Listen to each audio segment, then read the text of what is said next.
The reality of the front line demands swift and decisive action every single second. This channel is dedicated to bringing you completely unscripted events. We remove the polish to expose the bare, unapologetic truth of duty. Oh my God, Washington, do you even know what that is? That's a $100,000 piano! I know what it is. Oh, really? Then play it. Go ahead, play it and I'll marry you, Sure I about swear. that? Dead serious. Go on, janitor, impress us. Get your filthy hands away from that piano! Victoria Sterling's voice cut through the champagne chatter like a blade. The billionaire heiress stepped between Daniel Hayes and the pristine Steinway Grand, her diamond bracelet glinting as she shoved his cleaning cart aside. Daniel froze, mop still dripping.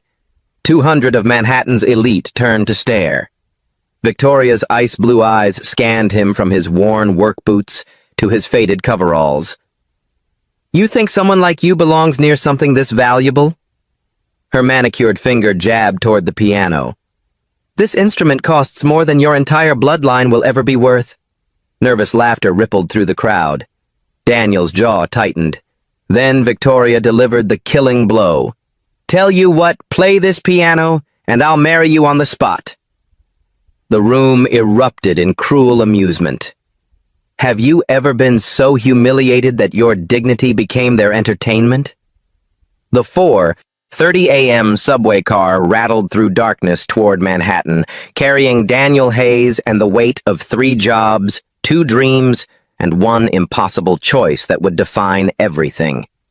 His reflection stared back from the grimy window, a face carved by responsibility before its time. At 29, Daniel looked like a man who had buried his father, raised his sister, and watched his mother's kidneys fail one dialysis session at a time. But his hands, resting on worn work gloves, told a different story. Long fingers, precise positioning, calloused from chemicals, but elegant in their quiet strength. Play this piano, and I'll marry you. The billionaire's words echoed in his mind as Brooklyn disappeared behind him. Victoria Sterling's cruel laughter had followed him through 18 hours of mopping floors, scrubbing toilets, and pretending her words hadn't carved themselves into his chest like graffiti on a subway wall. Daniel's phone buzzed. A text from his sister Maya. Mom's session ran long again. The doctor wants to talk about the surgery. The surgery. $45,000 they didn't have. Money that might as well have been $45 million. The train screeched into his stop. Daniel shouldered his worn backpack and climbed toward street level, where Manhattan's towers pierced the sky like golden needles threading wealth through clouds. By 5:15 a.m., he was mopping the lobby of the Meridian Club, where Victoria Sterling's monthly membership fee exceeded his annual salary. The Meridian Club existed in a different universe. Persian rugs that cost more than houses.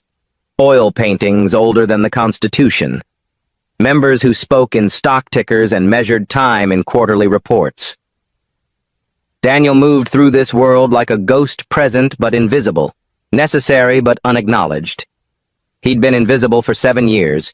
7 years since Howard University, where professors had called him extraordinary. 7 years after the full scholarship to Manhattan School of Music. The scholarship he'd surrendered the day his father's construction scaffold collapsed in Queens. Son, his father had whispered in the hospital, construction dust still coating his lungs. Promise me you'll take care of them. Daniel had promised. The scholarship letter had arrived 3 days after the funeral. Now, at 6 a.m., Daniel pushed his cart past the club's music room.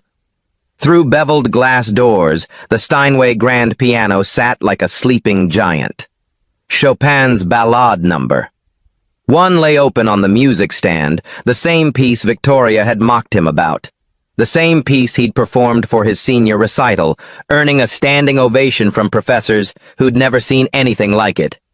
His fingers twitched involuntarily, muscle memory stirring.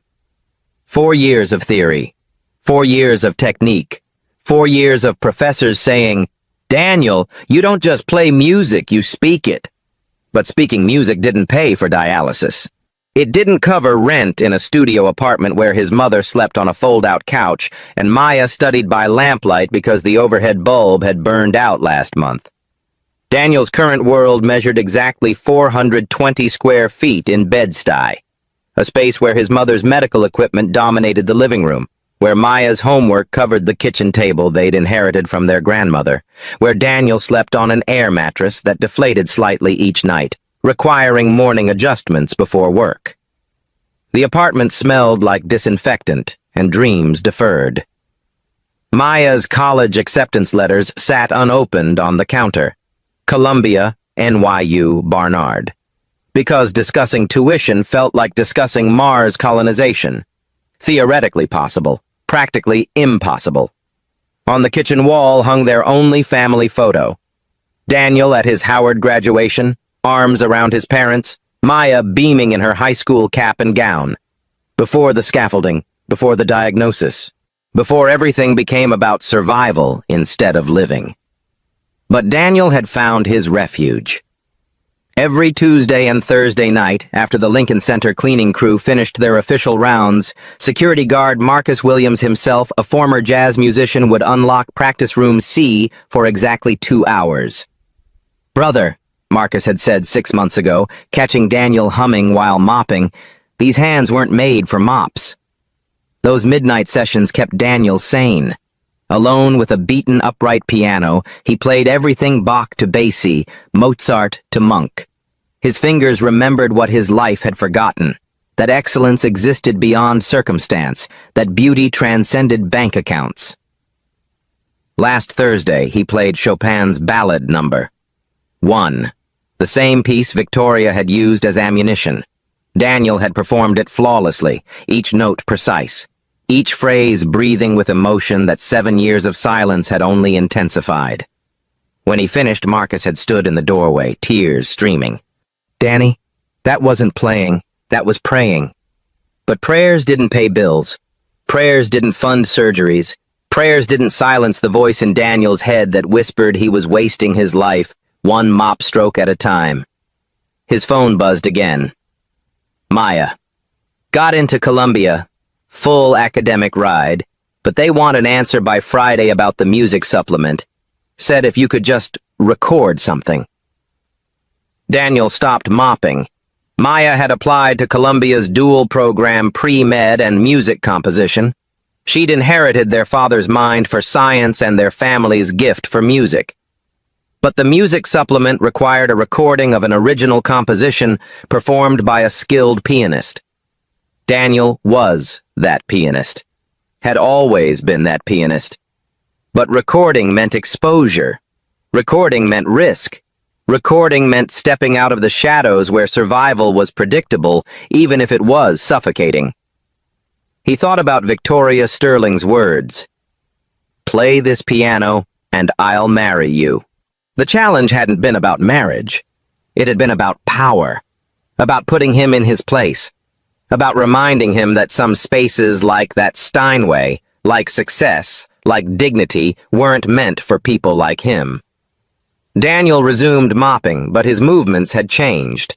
Each stroke was deliberate, controlled, like finger exercises on a keyboard. Because somewhere between Victoria's cruelty and Maya's deadline, between his mother's medical bills and his father's dying wish, Daniel Hayes was beginning to realize that invisibility wasn't protection. It was prison. And maybe, just maybe, it was time to break out. The grandfather's gold watch on his wrist, the only inheritance his father had left, ticked toward 7 a.m. Soon, the members would arrive. Soon, Victoria Sterling would glide through these halls, her diamond bracelet catching light, her cruel words echoing in marble corridors. Soon, Daniel would have to choose between staying invisible and becoming unforgettable. Victoria Sterling arrived at the Meridian Club like a storm system, beautiful, devastating, and impossible to ignore. Her Bentley Mulsanne purred to the curb at exactly 8:47 a.m., 3 minutes before her scheduled arrival. The valet rushed forward, but Victoria was already stepping out, her Louboutin heels clicking against marble with the precision of a metronome marking time for lesser mortals. She moved through the club's entrance hall like she owned it, which, technically, her family trust did. The Sterling name adorned a brass plaque by the door, right next to Rockefeller and Vanderbilt. Old money, the kind that didn't need to announce itself because everyone already knew. "Good morning, miss." "Sterling." The concierge's voice carried the practiced reverence reserved for members whose monthly fees exceeded most annual salaries. Victoria didn't respond. She never responded to service staff unless absolutely necessary. In her world, acknowledgement was currency, and she didn't waste money on people who couldn't return the investment. Her platinum blonde hair caught the morning light streaming through stained glass windows as she glided toward the elevators. Every detail of her appearance had been calculated. The Chanel suit that cost more than most cars, the tennis bracelet featuring diamonds from 3 different continents, the 10-carat engagement ring she wore despite being single because the ring wasn't about marriage, it was about power. Behind her trailed her usual entourage, James Morrison, her chief financial officer, scrolling through pharmaceutical stock reports. Dr. Whitman, the club's resident physician who validated her health initiatives, and Rebecca Parker, her publicist, documenting every moment for social media optimization. "The wellness gala is trending," Rebecca murmured, holding up her phone. Hashtag Sterling Cares has 2.3 million impressions since yesterday. Victoria's smile was sharp as surgical steel. Sterling Pharmaceuticals had raised insulin prices by 340% last quarter, but tonight's charity gala would position her as a healthcare champion. The irony was delicious and profitable. They entered the club's main ballroom, where tonight's event would unfold. Workers scurried around like ants, hanging banners and adjusting lighting. Victoria's ice-blue eyes scanned the room with predatory precision, cataloging every detail that might require correction. Her gaze stopped on the Steinway grand piano positioned center stage. "Why is that there?" Her voice carried the chill of liquid nitrogen. James consulted his tablet. The entertainment committee thought live classical music would elevate the ambiance. Very sophisticated. Sophisticated. Victoria rolled the word around her mouth like wine she was considering spitting out. "Who's performing?" James scrolled frantically. "It doesn't specify." "I believe it's decorative." Victoria approached the piano like a general surveying battlefield terrain. The instrument was magnificent. A concert grand worth $180,000, its ebony surface reflecting the ballroom's crystal chandeliers. Sheet music sat open on the stand, Chopin's Ballade No. 1. She recognized the piece, had been forced to attempt it during her mandatory childhood piano lessons at the Dalton School. She'd quit after 6 months, declaring classical music tedious and irrelevant. Her instructor had diplomatically suggested she might find fulfillment in other pursuits. "Ma'am?" A maintenance worker approached hesitantly. "Should we move this for tonight?" Victoria's attention snapped to the man like a laser finding its target. He was older, Hispanic, wearing the same uniform as the rest of the invisible army that kept her world functioning. "Do you play piano?" she asked. The man blinked, clearly unsure if this was a trick question. "No, ma'am. Of course you don't." Victoria's laugh tinkled like breaking crystal. "Silly of me to ask." She ran her manicured finger along the piano's edge, leaving no mark on the perfect surface. But her mind was working, calculating angles like a predator studying prey migration patterns. Tonight's gala would host 200 of the most influential people in Manhattan. Senators, pharmaceutical executives, European nobility, tech titans all gathered to celebrate her generosity while she positioned herself for next quarter's hostile takeover of Meridian Therapeutics. The evening needed something memorable, something that would trend beyond Rebecca's hashtags, something that would remind everyone exactly who held power in this room. Victoria's phone buzzed with a text from her board chairman. Sterling stock up 3% on Gala Buzz. Keep momentum going. She smiled, already formulating tonight's entertainment. The piano would stay exactly where it was. Rebecca, she called, not turning around. Make sure we have optimal camera positioning around this piano. I have a feeling tonight's gala will be unforgettable. As Victoria continued her inspection, Daniel Hayes pushed his cleaning cart past the ballroom's service entrance. Through the glass doors, he could see her standing beside the Steinway, her presence transforming the space into something between courtroom and coliseum. She caught his reflection on the piano's surface and turned slightly, those ice-blue eyes meeting him for exactly 2.3 seconds. Long enough for recognition, long enough for calculation, long enough for Victoria Sterling to decide that tonight's entertainment had just walked into view. Her smile widened, revealing teeth as white and sharp as pharmaceutical-grade cocaine. Play this piano, and I'll marry you. The words she'd spoken 12 hours ago had been practice. Tonight would be the performance.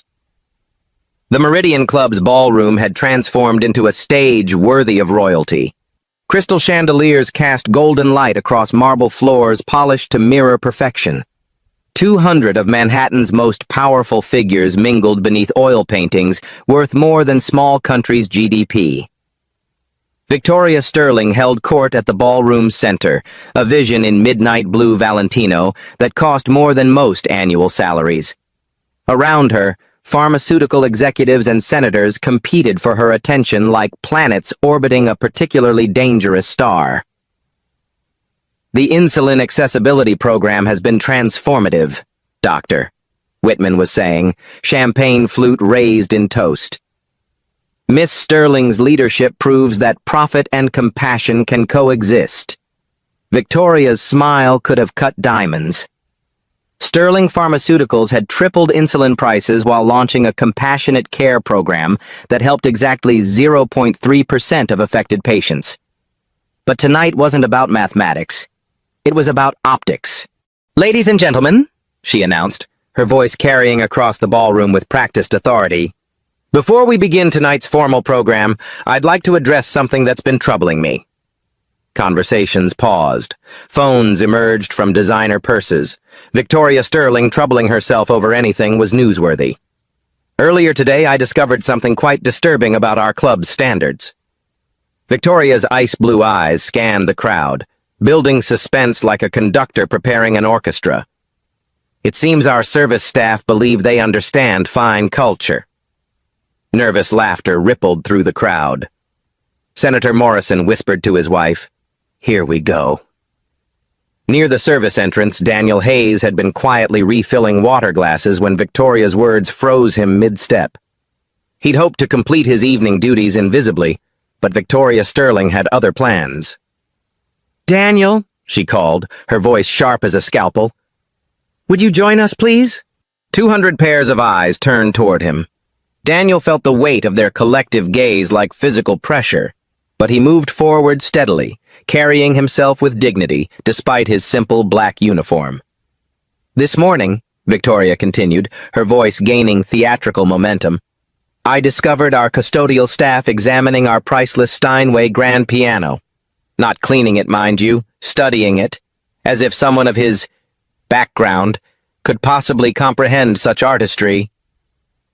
The crowd murmured appreciatively. Rebecca Parker was already filming, her phone capturing every angle of what promised to be premium social media content. Victoria gestured toward the magnificent piano, its ebony surface reflecting the ballroom's opulence. "This instrument, ladies and gentlemen, cost more than most people earn in 5 years. It requires training, breeding, and culture to appreciate. Qualities that—" She let the sentence hang, her gaze moving pointedly from Daniel's work boots to his simple uniform.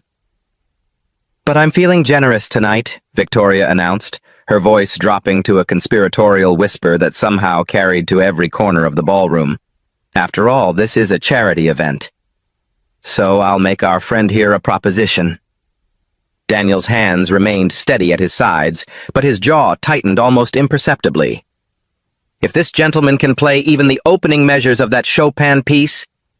Victoria pointed at the sheet music with a flourish. "I'll marry him right here, right now." The ballroom erupted in delighted laughter. Someone shouted, "Victoria, you're savage!" Another voice called out, "Poor guy doesn't know what he's in for." Victoria reached into her purse and withdrew a small velvet box containing her 10-carat engagement ring. With theatrical precision, she placed it atop the piano's music stand. "There's your engagement ring, darling," she announced. "All you have to do is earn it." The crowd pressed closer, forming a semicircle around the piano. Phones lifted higher. Someone started a live stream. The hashtag number Sterling Gala Drama was already gaining traction. "Of course," Victoria continued, her voice dripping with false sweetness.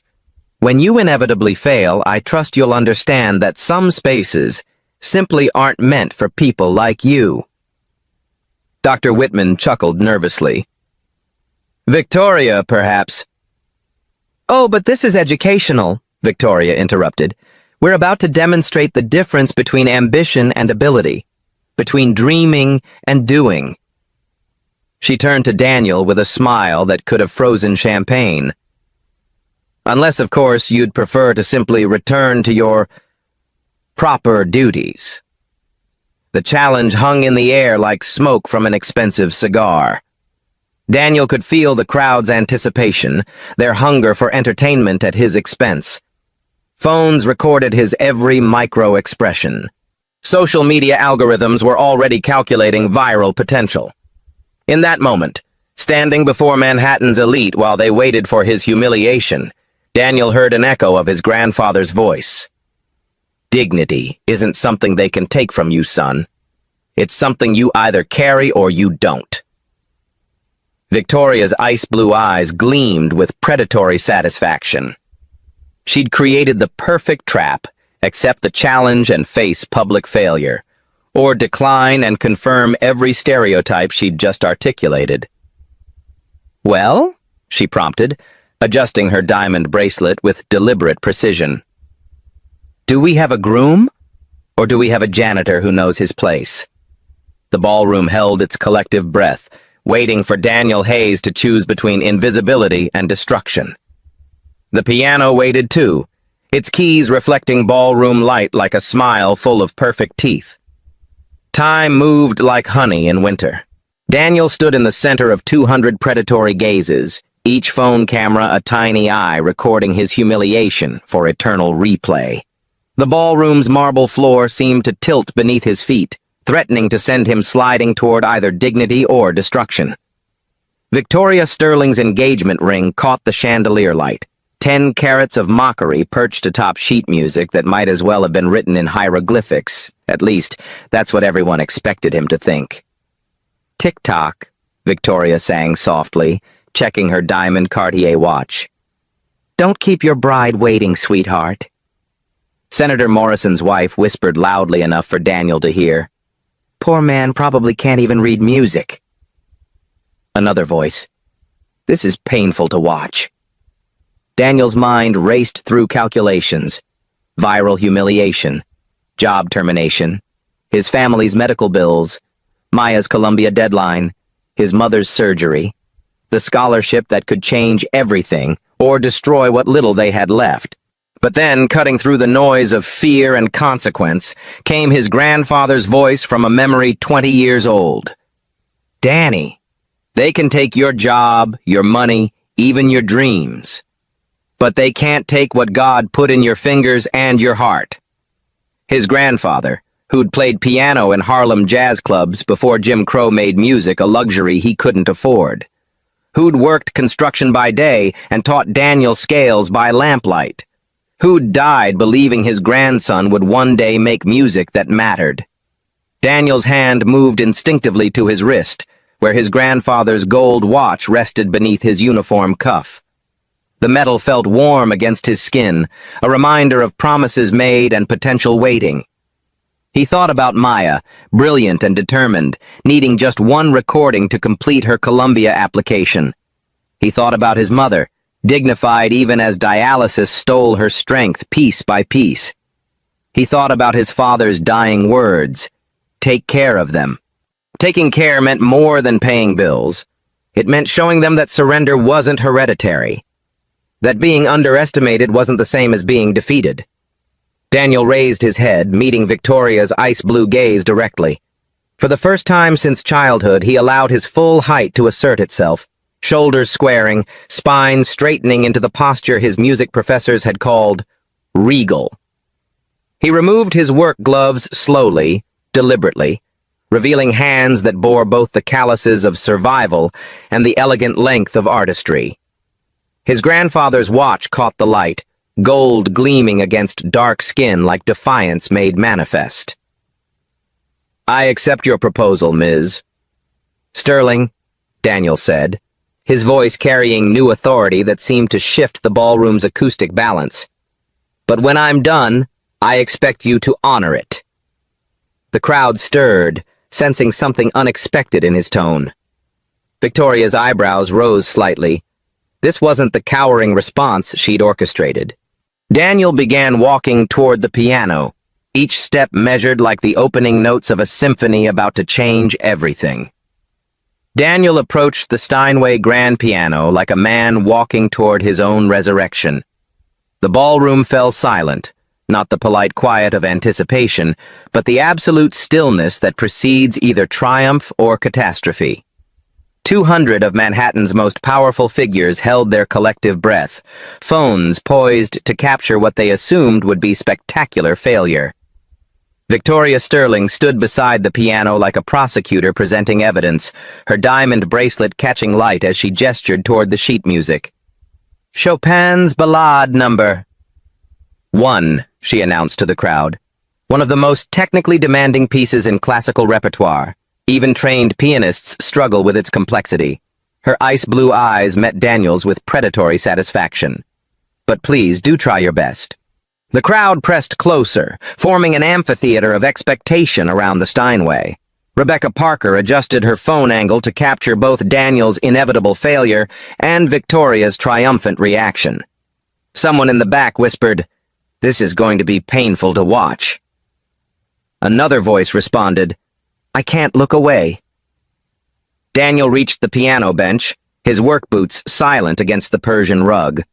For a moment, he simply stood there, taking in the instrument's magnificent presence. The Steinway was a monument to human craftsmanship, $180,000 of precision engineering, its ebony surface reflecting the ballroom's crystal chandeliers like black water under starlight. He'd dreamed of playing an instrument like this. During those midnight sessions at Lincoln Center, hunched over a beaten, upright piano with 3 broken keys and a sustain pedal that stuck, he'd imagined what it would feel like to have 88 perfect keys responding to his touch with concert hall precision. Now, surrounded by people who expected him to fail, he was about to find out. Daniel sat on the bench, adjusting its height with movements so practiced they seemed automatic. His hands hovered over the keys, feeling the instrument's energy like heat from a forge. The crowd pressed closer, phones lifted higher, social media algorithms calculating viral potential. "This should be good," someone whispered. "How long before he gives up?" another voice murmured. $10 says he doesn't make it past the first page, Senator Morrison muttered to his wife. "I'll take that bet, Doctor." Whitman replied unexpectedly. "Something about his posture." Victoria's smile widened. She'd choreographed this humiliation perfectly. The public challenge, the impossible piece, the guarantee of failure that would cement her superiority while providing premium entertainment for Manhattan's elite. The hashtag Sterling Gala Drama was already trending with 50,000 mentions. Daniel flexed his fingers, a subtle movement that revealed the elegant length of digits shaped by years of disciplined practice. The calluses from cleaning chemicals couldn't hide the natural grace of hands that had been born to make music. His grandfather's gold watch caught the light, a reminder of legacy and promise. He tested the piano's action with a few silent key presses, feeling the instrument's response. The Steinway's touch was magnificent, sensitive enough to respond to the slightest dynamic variation, powerful enough to fill concert halls. Daniel's eyes closed briefly, and when they opened, something fundamental had shifted. The janitor was gone. In his place sat an artist. He closed his eyes and took a breath that seemed to draw silence from the very air. When his fingers touched the keys for the first time, the contact was so gentle it barely produced sound, a whisper of music that somehow commanded absolute attention. The opening of Chopin's ballad number. One emerged like dawn breaking over still water. Single notes, precise and clear, each one placed with the delicacy of a surgeon and the confidence of a master. Daniel's left hand joined with soft bass notes that seemed to make the ballroom's marble floors vibrate in harmony. The crowd's smirks began to fade. Victoria's eyebrows drew together almost imperceptibly. This wasn't the hesitant fumbling she'd expected. The notes were clean, purposeful, technically correct. But surely he would stumble when the piece became more demanding. By measure 8, Daniel's posture had completely transformed. His shoulders relaxed into muscle memory earned through 10,000 hours of practice. His wrists floated above the keys with the fluid grace of a conductor leading an invisible orchestra. The shy janitor had vanished, replaced by an artist whose presence filled the vast ballroom like incense. Dr. Whitman's champagne glass paused halfway to his lips. "That's actually quite sophisticated," he murmured to his companion. European nobility in the crowd began to pay genuine attention. Count Alessandro Di Marco, who owned a collection of rare Stradivarius instruments, leaned forward with the expression of a man recognizing something valuable. "The touch," he whispered to his wife. "Listen to that touch." Measure 16 brought the melody's first true flowering. Daniel's right hand danced across the upper registers while his left maintained the rhythmic foundation, creating a conversation between voices that seemed to emanate from somewhere deeper than the piano strings. The music wasn't being played, it was being born. His touch revealed Steinway's voice in ways the instrument rarely experienced. Each key responded with crystalline clarity, the concert grand's superior acoustics allowing subtle dynamics that would have been impossible on lesser instruments. Daniel shaped phrases with breathing that seemed to extend the piano's natural decay, creating legato lines that flowed like silk ribbons through the air. The audience began to shift unconsciously. Bodies that had been positioned for mockery now leaned forward in genuine interest. Conversations died mid-whisper. Even Rebecca Parker's social media commentary fell silent as she realized her live stream was capturing something extraordinary. The comment feed exploded with messages. "Holy shit, is this real? Who is this guy? This is actually incredible." Senator Morrison lowered his phone entirely. His wife grabbed his arm, whispering, "David, he's really good." The transition to the B section arrived like a thunderclap wrapped in velvet. Daniel's technique exploded into view octaves that rang like cathedral bells, arpeggios that cascaded down the keyboard like water over stones, chromatic runs so fast they blurred into pure emotion. His hands moved with surgeon-like precision while his face reflected the music's emotional landscape, tender during lyrical passages, fierce during dramatic climaxes. "Jesus Christ," someone whispered. "He's actually a pianist." "Shh," came the sharp reply. The crowd was no longer watching a humiliation unfold. They were witnessing artistry at a level most had never experienced outside Lincoln Center. Victoria's ice-blue eyes widened as Daniel navigated passages that would challenge conservatory graduates. His left hand thundered through bass octaves, while his right hand executed runs that seemed to defy the physical limitations of 10 fingers. The sound filled every corner of the ballroom, resonating off marble walls and crystal fixtures with cathedral-like majesty. A young pharmaceutical executive pulled out his phone to Google the piece's difficulty level. His face went pale as he read, "Considered one of the most challenging works in the piano repertoire. Requires advanced technical skill and mature musicianship. often used as a benchmark for professional-level pianists. The crowd began to murmur in amazement. Tech titans who collected rare instruments as investments realized they were witnessing something their money couldn't buy. Pharmaceutical researchers who understood the intricate complexities of molecular structures recognized equivalent complexity being executed with flawless precision. Daniel navigated Chopin's most treacherous passages like a master chef wielding a knife-dangerous techniques made to look effortless through years of dedicated practice. His pedaling created layers of resonance that transformed the ballroom into a concert hall, each harmony hanging in the air like precious perfume. The development section showcased interpretive maturity that defied his circumstances.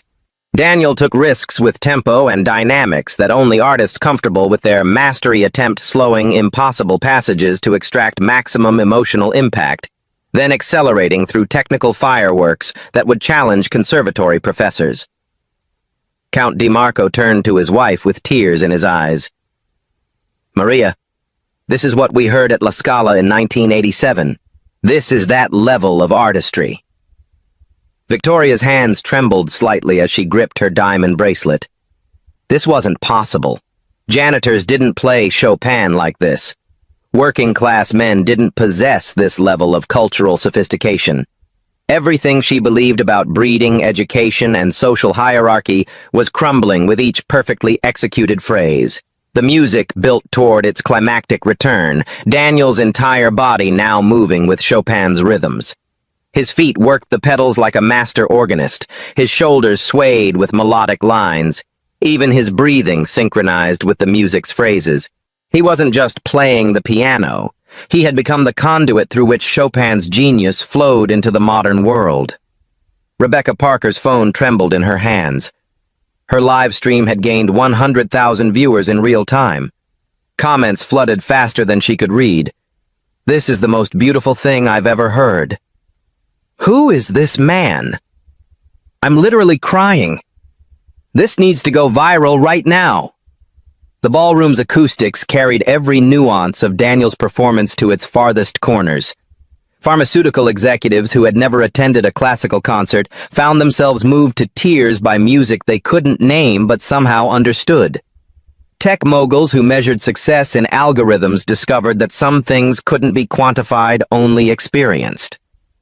Then came the cadenza, the piece's most technically demanding passage, where even professional pianists held their breath. Daniel's hands separated into independent voices, the left maintaining bass octaves while the right exploded into cascading runs that seemed to defy physical possibility. The ballroom held its collective breath. Victoria's mouth fell open as Daniel executed passages that her own childhood piano teacher had called impossible for anyone but the most gifted artists.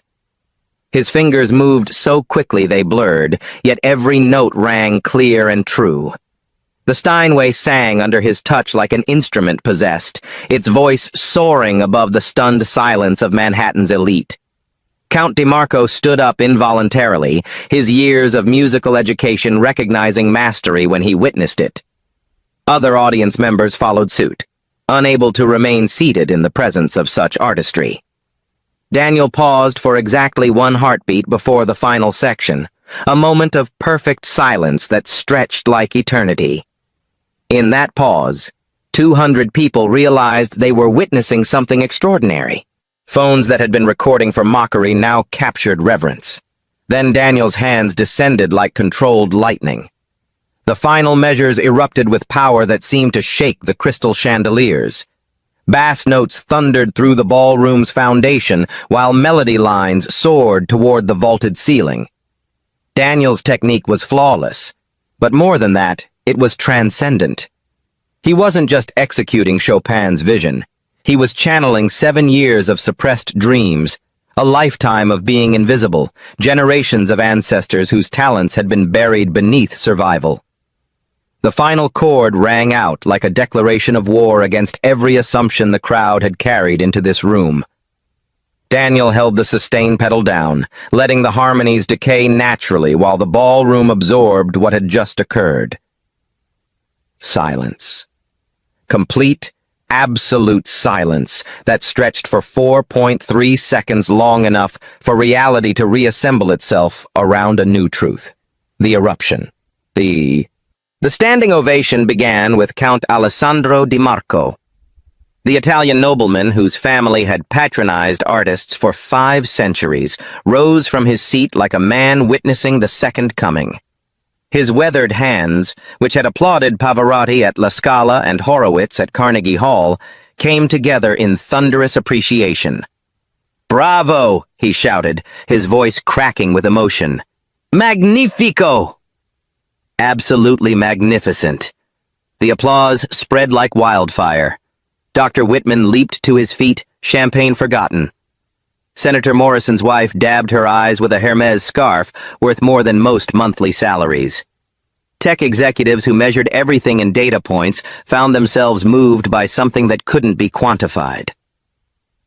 "Extraordinary," Dr. Whitman called out. "Simply extraordinary." Rebecca Parker's phone shook in her hands as she tried to capture the transformation sweeping through the ballroom. Her live stream had exploded to 250,000 viewers. Comments flooded the feed faster than she could process. "I'm literally sobbing. This man is a genius. Victoria Sterling just got owned. Who is this king?" The Lincoln Center director, who had been attending as Victoria's guest, pushed through the crowd toward the piano. His face bore the expression of a man who had just discovered buried treasure.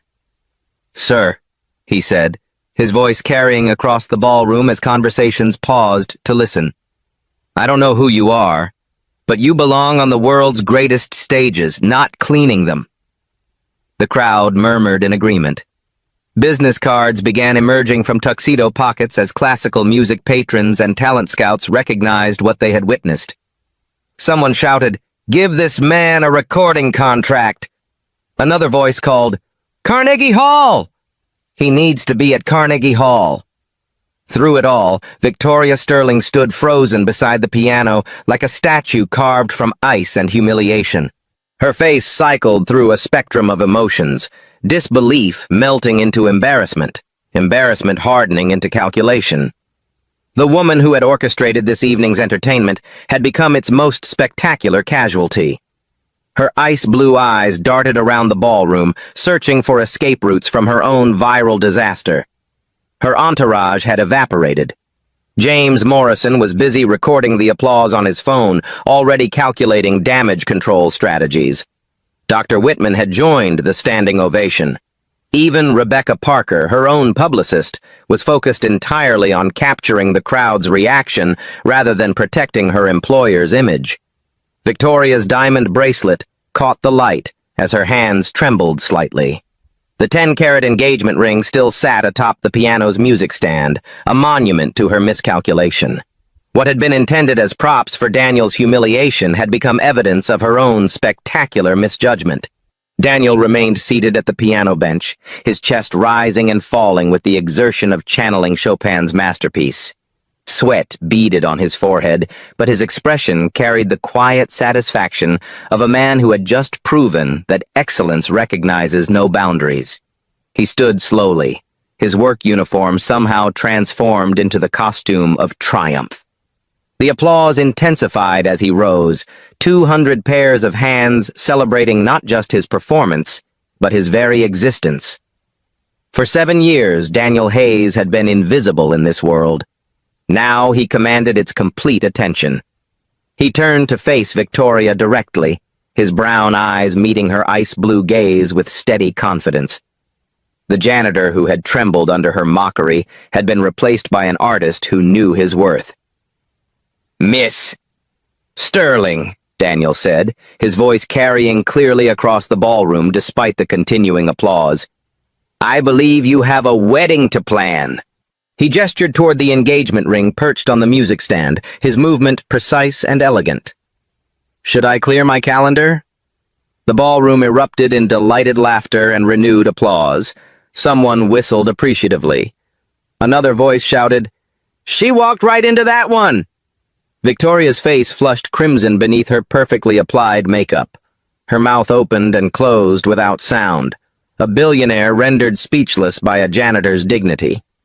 The woman who had built an empire on strategic cruelty had just been outmaneuvered by someone she had considered beneath her notice.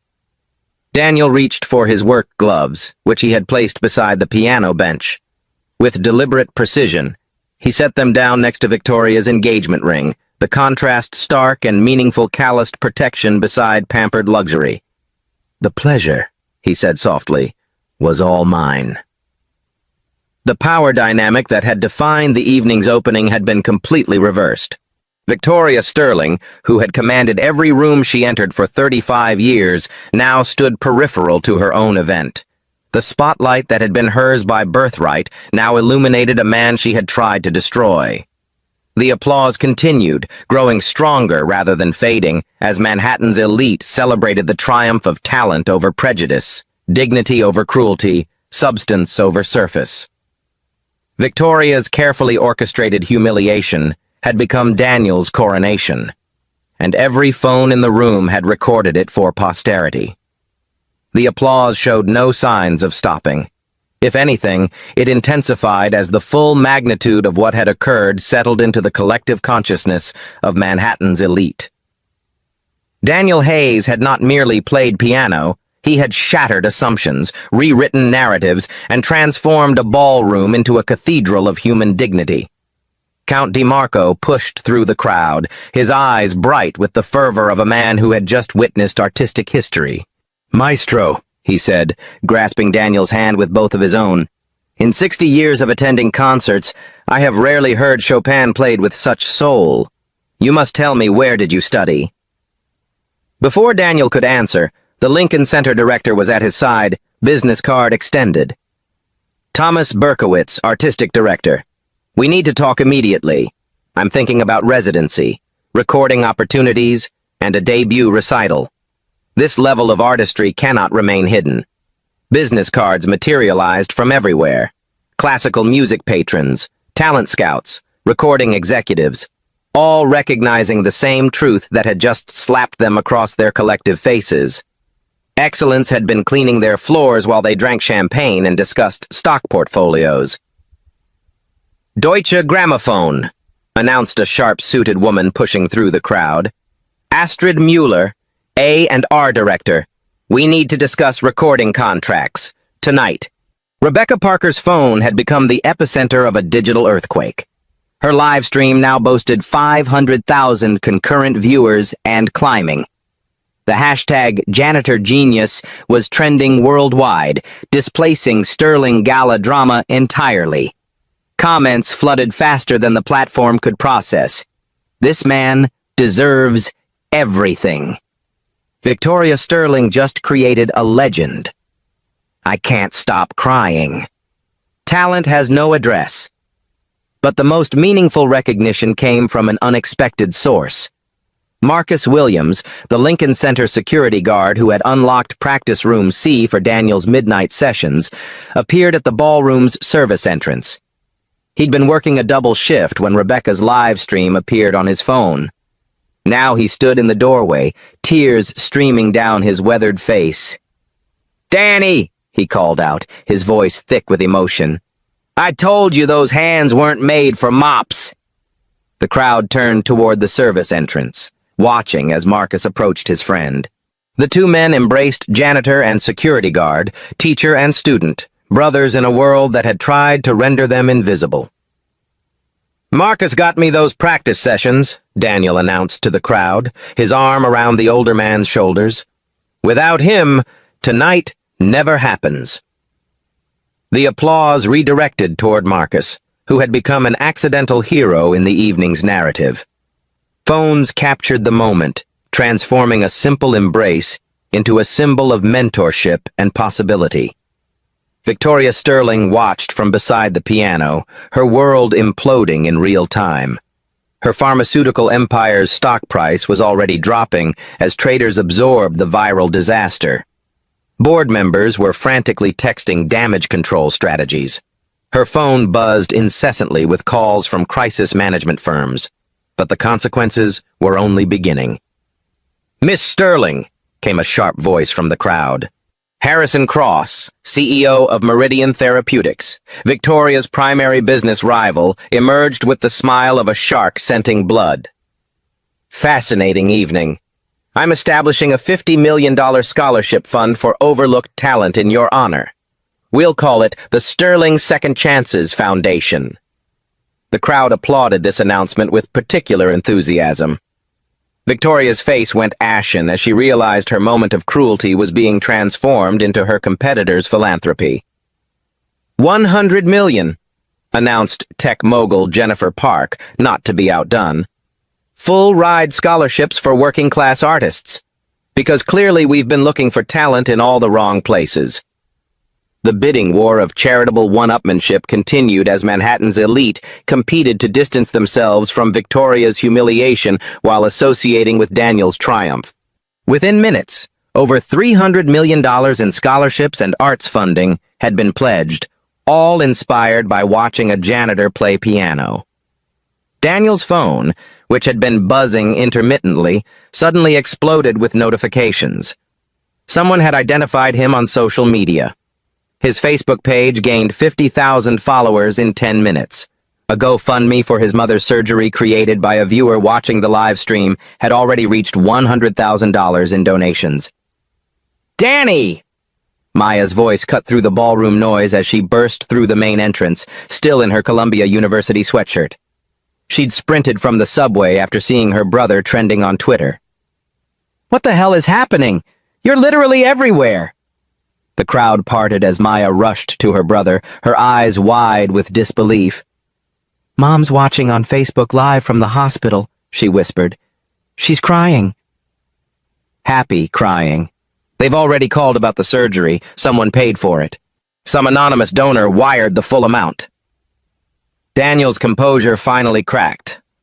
7 years of carrying his family's weight. 7 years of invisible struggle. 7 years of deferred dreams. It all culminated in this moment of recognition that felt like resurrection. The Lincoln Center director appeared at Daniel's shoulder again.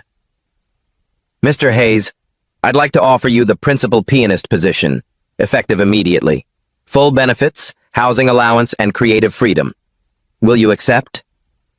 Daniel looked around the ballroom that had witnessed his transformation from invisible to unforgettable.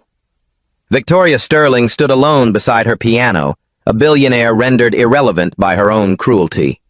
The crowd waited for his response with the anticipation of people who had just witnessed history. "I'll finish my shift first," Daniel said quietly. "But yes, I accept."